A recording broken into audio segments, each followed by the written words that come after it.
Apex a bit soon. Stay up. That's it. Out we go. In. Apex as well. Oh, we missed the apex there. Let's go out. Right out the concrete. Latch out in fourth gear. Third gear. Fourth down. Nearly 5 down.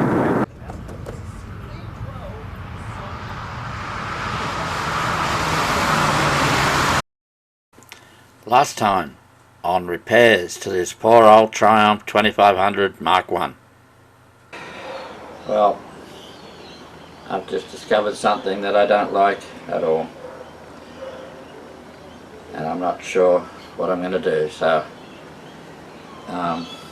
it does turn over, but it gets to the top dead center point and it's like something's touching something.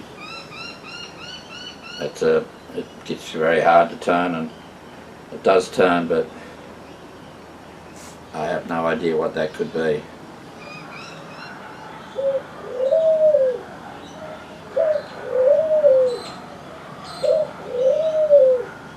Well, welcome to another episode of repairs to this poor old Triumph 2500 Mark 1. Now, what happened last time was a disaster. Something is hitting on something inside the engine. It won't go, well, it will go past top dead center, but you have to force it. Something's hitting something. It's a soft hit by the feel of it, but still something you have to push on to get past. My guess is maybe the head gasket. And seeing the first time I noticed this problem was after I put the head on. So the head's coming off. So let's get on with that.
There's no obvious signs of it hitting the head gasket.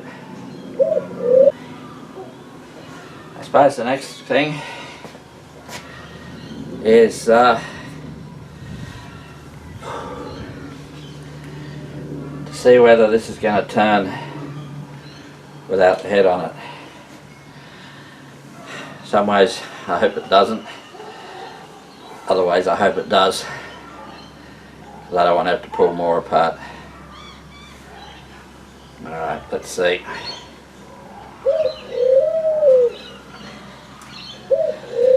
Yep, goes over top dead centre without any problem at all.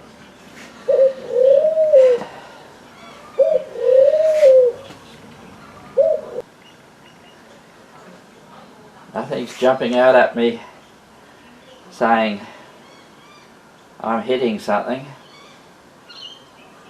There's no, now it's top dead centre, so it's got to be these two pistons, and I can't see any obvious marks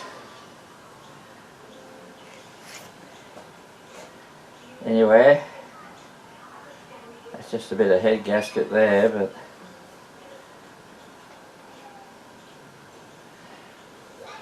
and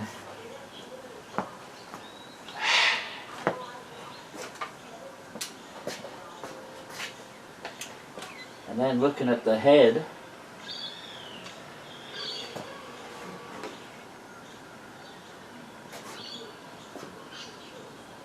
oh, the only marks I can see are what look like the head gasket. Yeah, head gasket impression.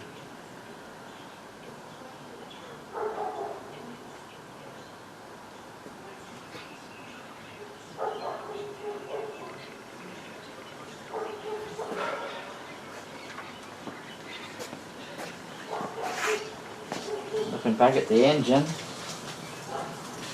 I'm not seeing anything. I was hoping for a mark. Alrighty then. I am looking at this and thinking that this might be a head gasket problem, in as much as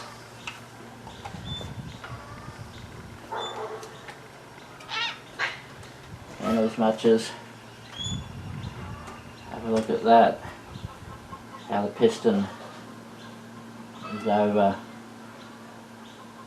basically it's not lined up.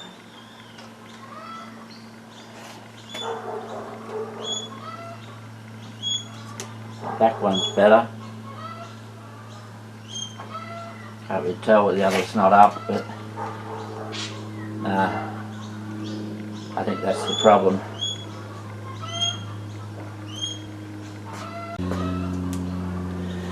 Yeah, I think that's the problem. This head gasket is not good. Well, let's hope that is the problem. Well, the more I look at this, the more it is definitely the head gasket. I've just ordered another one.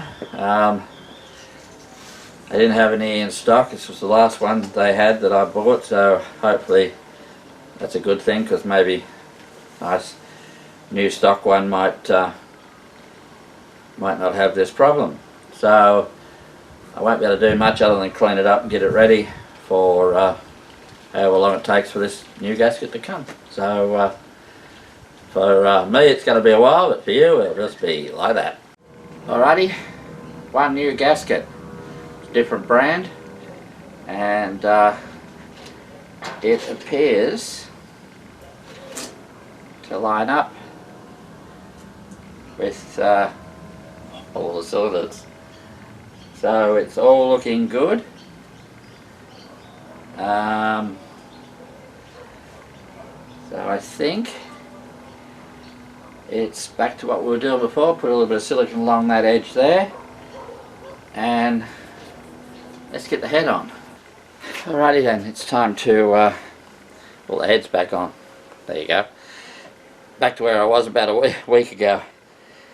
Now I've got this power steering pulley.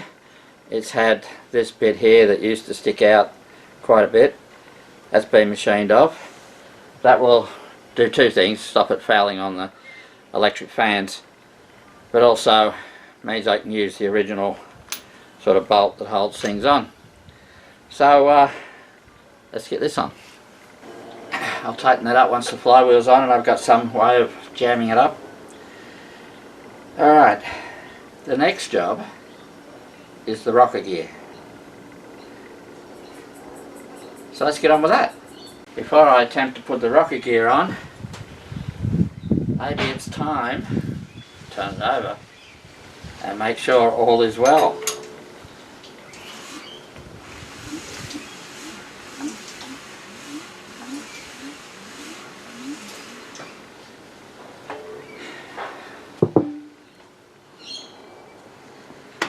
No tight spots, no hitting anything. All sounds good, all feels good. So we are free now to put the rocker gear on. So let's get on with that. Alrighty then. Let's get on with getting this rocker gear on. Now first thing I'm going to do is put the push rods in. I need to organise, make sure it is on top dead centre. Motor's been turned over a few times since I last did that and I'm not sure where we are. So we need to do that, but let's get these push rods in first.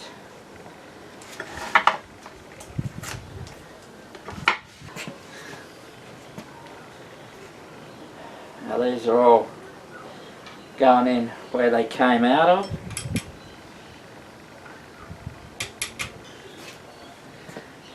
Alright, this is the last push rod.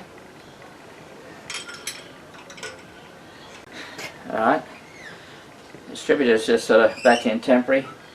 It is lined up on top dead centre on this front pulley, and I got to make sure these valves are down. This rotor button is pointing at number 1, the mark that's on there, and it's on top dead centre there. And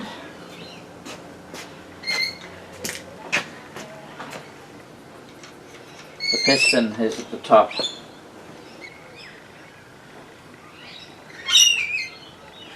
Now this rocker gear is still as it came off. So there's an oil gallery here. Needs to line up with the hole there. So that is the way it goes on.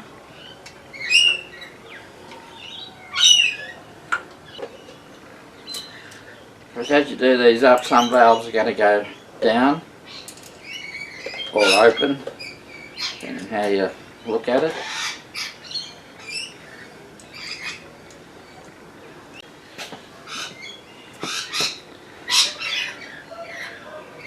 Just keep a constant eye to make sure nothing's moved. These push rods all line up, and then start winding this thing down.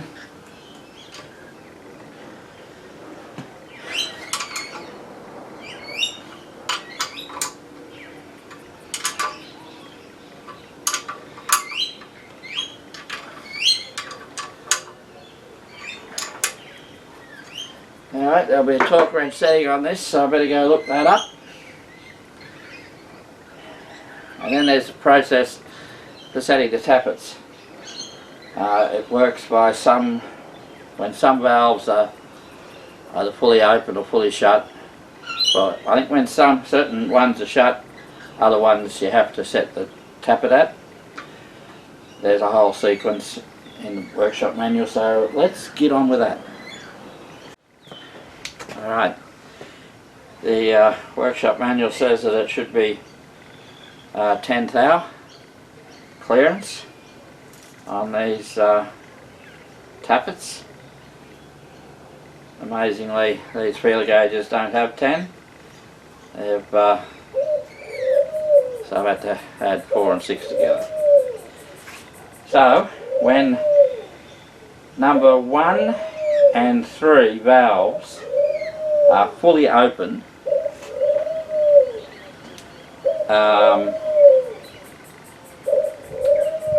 we have to adjust 10 and 12. So 1 and 3 need to be fully open. Well, I've just redone all the tappets, had to readjust a few of them. Once the engine's been running, I'll have to redo them anyway because everything will sort of bed in and wiggle around, so it will have to be done again. So the next job is to put the tappet cover on. So let's get on with that. Alright, this tappet cover, it's got one of these new Fandangle plastic sort of gaskets instead of the old cork ones. It's only been on there for a while, so it's still pretty good. It's siliconed to the tappet cover, so yeah, when you take it off, and I won't be siliconing it to the head because this will have to come off a few more times to redo the tappets. So let's just put it on for now.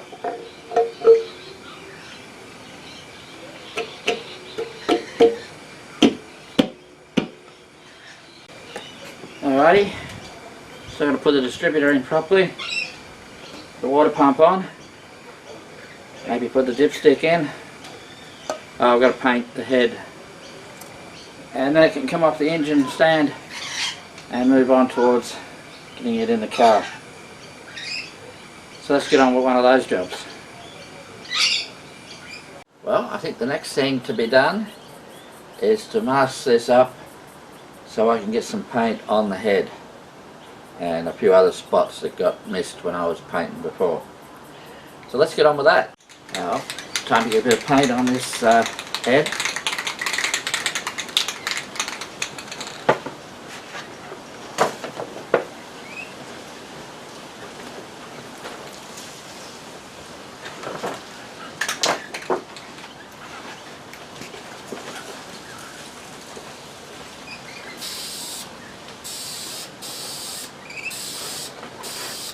We'll give that a little while to dry and unmask it and get on to the next job, which I think might be put that distributor in properly. Alrighty, it's time to put the distributor in. I've wound it around onto top dead centre, or what I believe to be. The piston's up here, it's on the mark there. And I put this in. Should line up with number 1.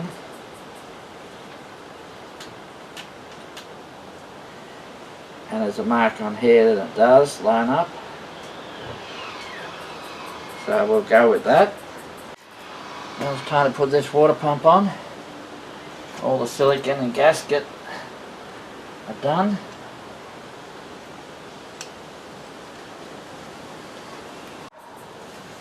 Alrighty, that's the water pump on. Alrighty then, on this water pump there used to be a pipe. It was a copper pipe, originally steel. It used to run along underneath the exhaust and go off to the heater and what have you. Well, I'm doing away with it. 30 years too late. The heater in this car doesn't work. Hasn't worked in, well, has never worked since we've had it. And I don't use heaters. Well, those useless things on cars like horns, windscreen washers and heaters. So I'm going to plug it up. I bought a doohickey and I'll plug it up. Now this cross member. Now this has had quite a bit of work done on it. 30 years too late, mind you. It's had this bit of steel here welded on top of the cross member to strengthen it. It's got strengthening here and here, and it's got these welded on, which are for the front sway bar. Now before all this there was another one of these on top here and a long bolt holding them together, squeezing them together. So anyway, we can now put this on. It is the same either way, so let's do that next. Now on the sort of carburetor side of the engine, there's a packer that packs the engine over. I've added a few extras to get it a bit more, because I think the exhaust used to hit, or something used to hit. Don't remember what it was. So let's get this on.